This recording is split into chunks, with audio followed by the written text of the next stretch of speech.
Hola, ¿cómo están? Pues muchas gracias por acompañarme una vez más a grabar un episodio de Memorándum.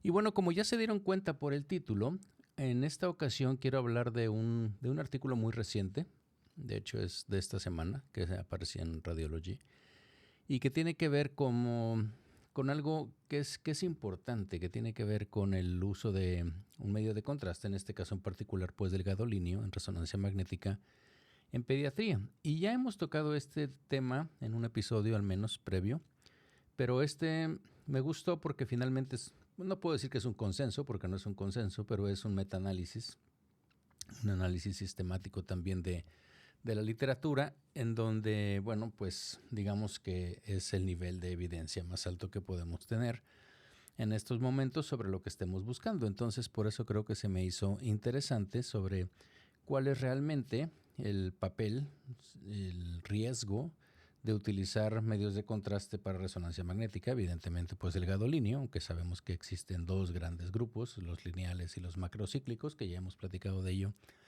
también. Y bueno, ver cuál es la evidencia de que realmente si es seguro o no en esta población de pacientes. Así es que, pues gracias por eso y vamos a empezar la grabación del podcast.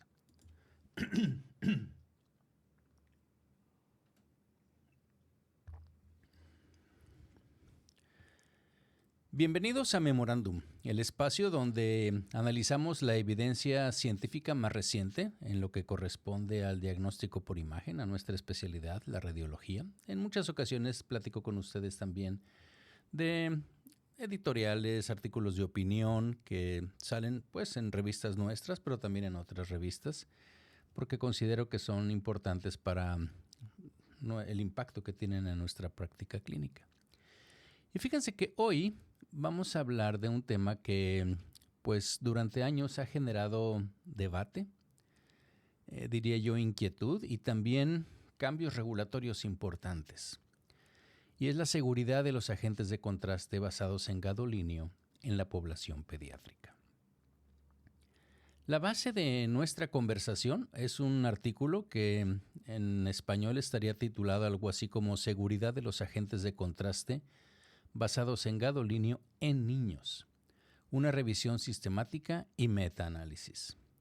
Y este es un artículo que está publicado recientemente en Radiology, de hecho esta semana, la primera semana de agosto del 2025, por un grupo internacional de autores y además también viene una editorial que en español sería algo así como Seguridad pediátrica de los agentes de contraste basados en gadolinio.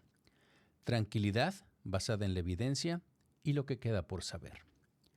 Y esto evidentemente pues complementa y matiza también, digámoslo así, los hallazgos del artículo principal que vamos a platicar hoy. Como siempre, les voy a dejar el link del artículo para aquellos que quieran pues profundizar sobre los hallazgos. Es evidentemente que una revisión sistemática y un metaanálisis tiene mucha estadística y este es un estudio que, como bueno lo comenta también el autor del editorial, pues es bastante robusto desde el punto de vista estadístico y por eso me pareció interesante platicar con ustedes sobre este tema, que ya lo hemos platicado al menos en uno o dos episodios, específicamente en uno me recuerdo de esto de pediatría, del uso de gadolinio en pediatría, pero al ser un metaanálisis, una revisión sistemática, creo que digamos que es el nivel de evidencia más alto que podemos tener en ciencia, en medicina, y por eso me pareció importante. Pero bueno, para poner las cosas como siempre en contexto, recordemos que los agentes de contraste basados en gadolinio, las siglas en inglés son GBCA, Gadolinium Based Contrast Agents. Estos se introdujeron en la práctica clínica allá por la década de los 80. Y evidentemente esto revolucionó la resonancia magnética porque nos ayudó mucho a mejorar significativamente no nada más la detección, que definitivamente eso lo hizo, se aumentó la sensibilidad de la prueba diagnóstica, sino también la caracterización tisular, y eso obviamente aumentó la especificidad y nuestro poder de hacer diagnósticos diferenciales y diagnósticos específicos en muchas ocasiones. Y resulta que durante muchos años, pues su uso se consideró seguro, sobre todo cuando lo comparábamos con los medios de contraste iodados, que era con los que estábamos acostumbrados. Y bueno, si echamos el reloj para atrás, cuando les estoy platicando ya por los 80, pues también recuerden que no había tantos que fueran isosmolares, sino iónicos y demás, sino era todo lo contrario, ¿no?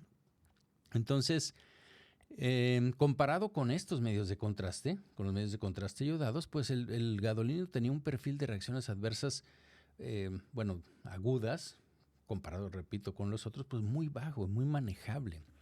Pero sin embargo, a medida que el tiempo fue pasando, y allá por la década de los 2000, surgió la preocupación, ustedes se recuerdan, y lo hemos platicado aquí también, de la fibrosis sistémica nefrogénica, que es una condición definitivamente grave que se observó principalmente en pacientes con insuficiencia renal grave, que les aplicábamos gadolinio, porque en aquel momento se decía, bueno, no importa, o sea, si aunque esté en insuficiencia renal no le podemos utilizar, no podemos usar o no debemos usar medios de contraste iodados, pero podemos usar gadolinio. Acuérdense que la dosis que dábamos eran a lo más 10 mililitros, ¿sí? Cuando estaba a 0.1 por mililitro, en fin. Y bueno, pues comparado con los cientos de mililitros que podíamos poner con medios de contraste iodados, pues evidentemente que era menos y lo que se conocía era definitivamente que no tenía tanto problema. Pero pues se observó, como les decía, que ya con el tiempo, ya que pasó un tiempo, pues de que sí había una asociación entre medios de contraste con gadolinio y pacientes que tenían insuficiencia renal grave, que eran los que prácticamente, bueno, no exclusivamente, pero en esos pacientes utilizábamos gadolinio y se asoció esto.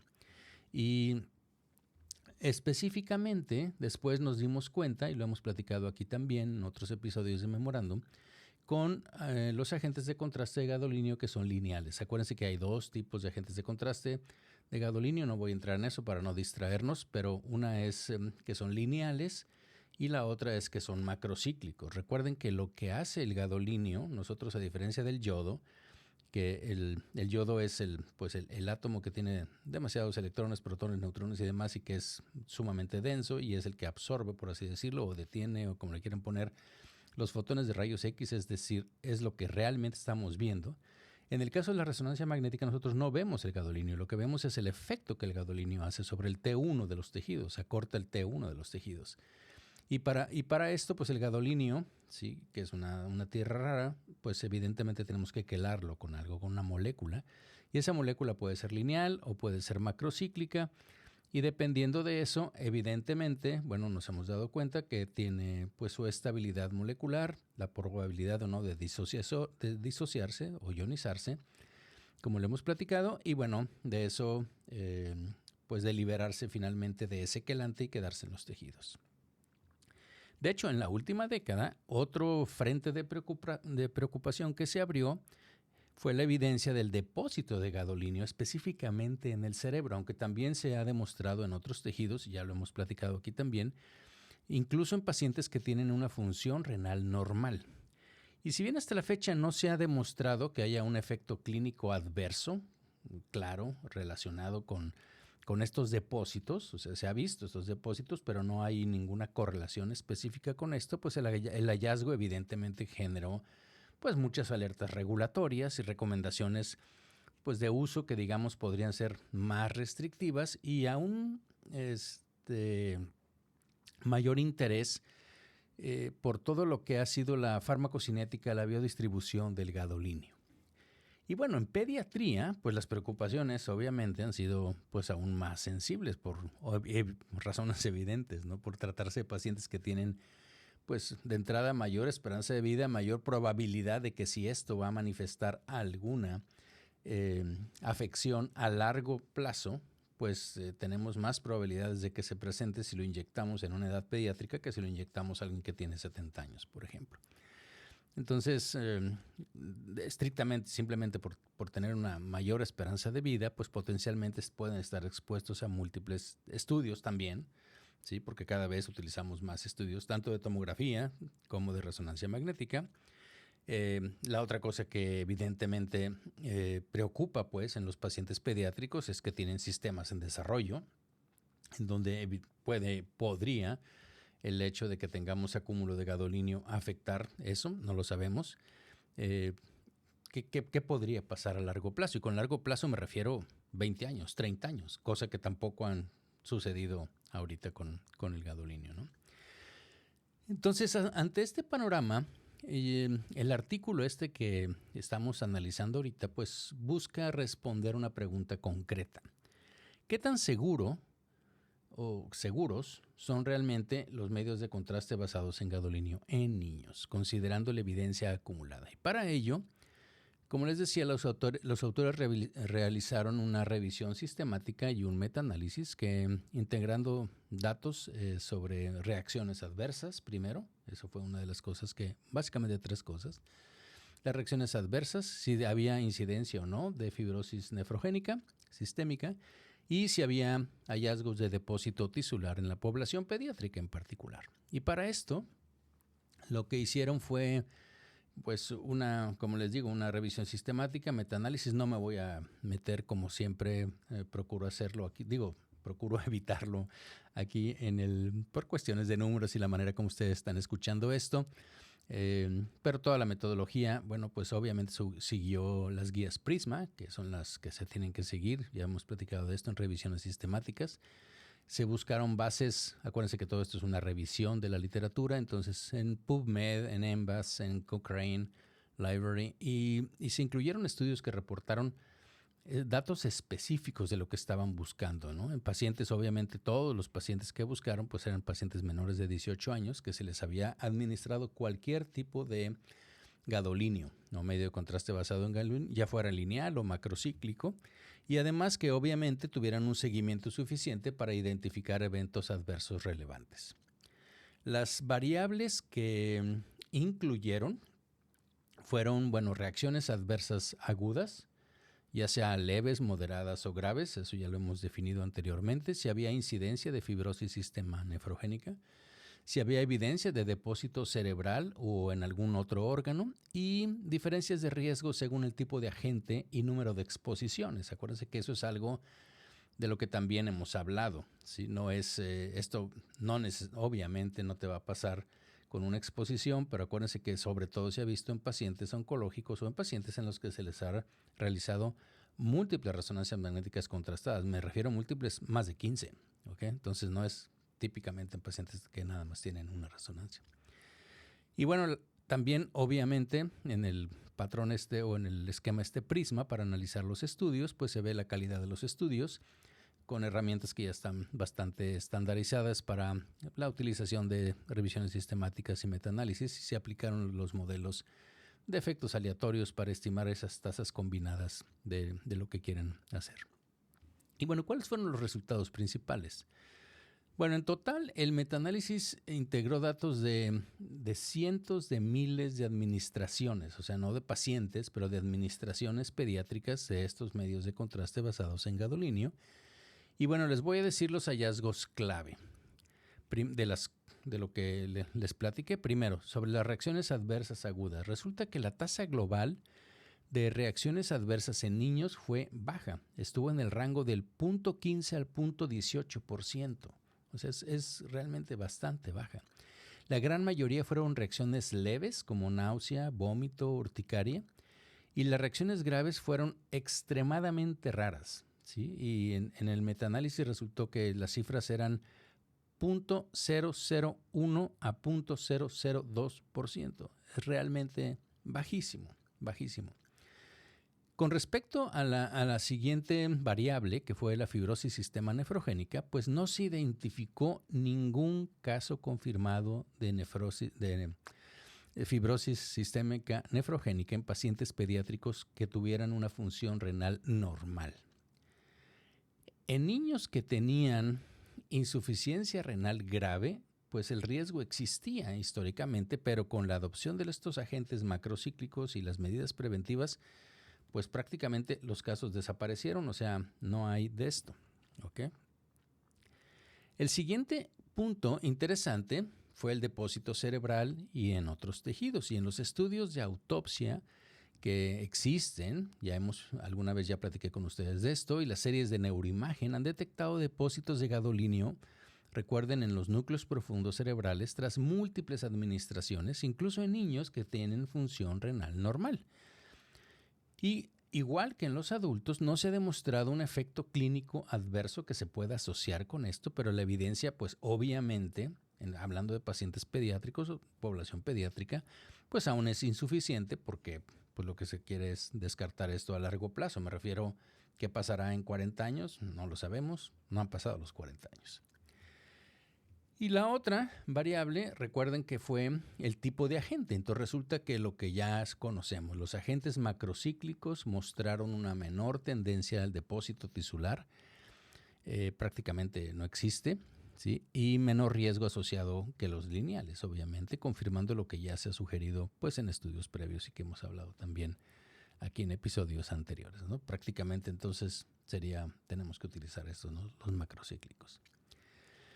¿Cuál es el mensaje central del estudio? Bueno, pues es que la evidencia disponible de los medios de contraste basados en gadolinio presenta un perfil de seguridad, digamos, muy favorable en pediatría, especialmente cuando se utilizan agentes macrocíclicos y obviamente que se respeten las indicaciones clínicas, eso, bueno, como en cualquier otro estudio.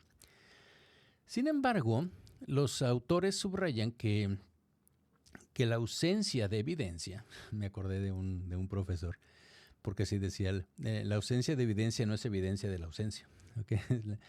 Ellos dicen, ¿no? La ausencia de evidencia de un daño clínico por depósito de gadolinio, pues no equivale a una evidencia de la ausencia del daño. Eso es un dicho en investigación y en ciencia, ¿no? La ausencia de evidencia no es evidencia de la ausencia, si simplemente no lo hemos demostrado, si es que existe. Y dado que los niños tienen un horizonte, como les digo, de vida más larga, pues es prudente minimizar esas exposiciones innecesarias. O sea, no es decir, no, hombre, no pasa nada. Yo creo que tenemos, como siempre, los radiólogos y los clínicos en general, pues tenemos que, la indicación de un estudio tiene que ser muy precisa, ¿sí? Y no puede ser nada más, no puede ser innecesaria, pues, ¿no? Y la otra cosa es que sí es importante que tengamos un registro detallado de las administraciones, de cuánto le hemos administrado a ese paciente, qué tipo de medio de contraste, y eso ya lo hemos platicado en el episodio anterior. Bueno, si vemos la editorial que acompaña el artículo, pues muy brevemente, porque repasa muchas de las cosas evidentemente que ya platiqué con ustedes, pues se enfatiza obviamente, como les decía, la solidez de la evidencia y brinda un mensaje estrictamente, si le podríamos decir cuál es el mensaje de la editorial, pues de tranquilidad basada en datos, como viene básicamente el título, ¿no? Y los radiólogos y los pediatras, pues obviamente, dice el autor, pues pueden usar los medios de contraste basados en gadolinio en niños cuando estén indicados sin un riesgo relevante de eventos graves inmediatos. Pero también recuerda que quedan preguntas por responder. Definitivamente, ¿no? ¿Cuáles son los posibles efectos subclínicos o tardíos del depósito cerebral de gadolinio? No lo sabemos. ¿Existen subpoblaciones pediátricas que fueran particularmente vulnerables? No lo sabemos. Y la otra es que, bueno, podríamos desarrollar agentes de contraste que tuvieran una biodistribución que estuviera más controlada y sin una retención tisular. Bueno, en eso se está trabajando bastante. Entonces la editorial propone continuar con esta vigilancia post-comercialización que se utiliza, bueno, básicamente en toda la industria farmacéutica y, bueno, pues también, pues en este caso, con nosotros en radiología, con los medios de contraste. Y, bueno, también, pues estimula a promover estos estudios longitudinales de largo plazo y ver si es que existe alguna, esperemos que no, alguna reacción adversa, algún efecto adverso por esos depósitos de gadolinio. ¿Y cómo lo podríamos comparar con otras guías o con otros estudios? Pues resulta que estos resultados, valga la redundancia, pues son consistentes con las recomendaciones actuales que está haciendo la FDA en Estados Unidos, la EMA en Europa, la American College of Radiology, que favorecen obviamente el uso de contrastes macrocíclicos. En algunos países, en la Unión Europea, ya no están permitidos los lineales, el único lineal no voy a decir el nombre comercial, pero es el que se utiliza hepatobiliar, y es con esa característica que sea hepatobiliar, y es porque el 50% de su excreción es a través de la bilis, a través del hígado. Y bueno, pues obviamente estos, la FDA, la EMA, el American College, recomiendan evitar estudios contrastados si no son esenciales, pero obviamente no justifica ninguna prohibición que esté generalizada en pediatría, ¿no? Entonces obviamente los podemos utilizar. Y hay estudios previos que han mostrado que en series de millones de pacientes la tasa de fibrosis nefrogénica y reacciones adversas es extremadamente bajo, como ya les he dicho, y que la retención de gadolinio pues es menor en compuestos macrocíclicos. Eso es lo que dice tanto la FDA como la EMA como el American College. Pues, ¿cuáles serían las conclusiones prácticas para nosotros como radiólogos? Pues yo diría que en resumen, pues que los medios de contraste basados en gadolinio siguen siendo pues una herramienta diagnóstica indispensable en resonancia pediátrica en general, pero en el caso que estamos platicando en pediatría, que su perfil de seguridad es muy alto cuando se selecciona adecuadamente el agente y la indicación, que la preferencia por macrocíclicos y la reducción a la exposición innecesaria son, pues digamos, estrategias que son muy sensatas, o sea, creo que es lo que tenemos que hacer, y debemos siempre, ya me conocen, lo he dicho muchas veces, pues mantenernos actualizados y participar, sobre todo si hay estudios y podemos participar en estos vigilancia a largo plazo para detectar cualquier posible efecto tardío o algo que nos llame la atención. Bien, pues con esto concluimos el análisis de hoy. La evidencia disponible nos brinda, yo creo que un mensaje muy claro, que podemos seguir utilizando el gadolinio en niños cuando el beneficio diagnóstico lo justifique, siempre con criterio, con prudencia y hacer un seguimiento. Como siempre, muchas gracias por su atención. Si les pareció importante la información de este episodio, pues por favor compártanlo, divúlguenlo entre colegas, entre los pediatras. Y por favor, como siempre, déjenme sus sugerencias, sus comentarios en las diferentes plataformas donde publico Memorándum. Muchas gracias nuevamente y nos escuchamos en la próxima. Ustedes que se quedaron conmigo aquí en el canal de YouTube, pues muchas gracias por acompañarme a grabar este episodio de Memorándum. Por favor, déjenme sus comentarios, sus sugerencias. También, si pueden, por favor, suscríbanse al canal, difúndanlo si les pareció interesante. Y bueno, pues nos vemos en la próxima.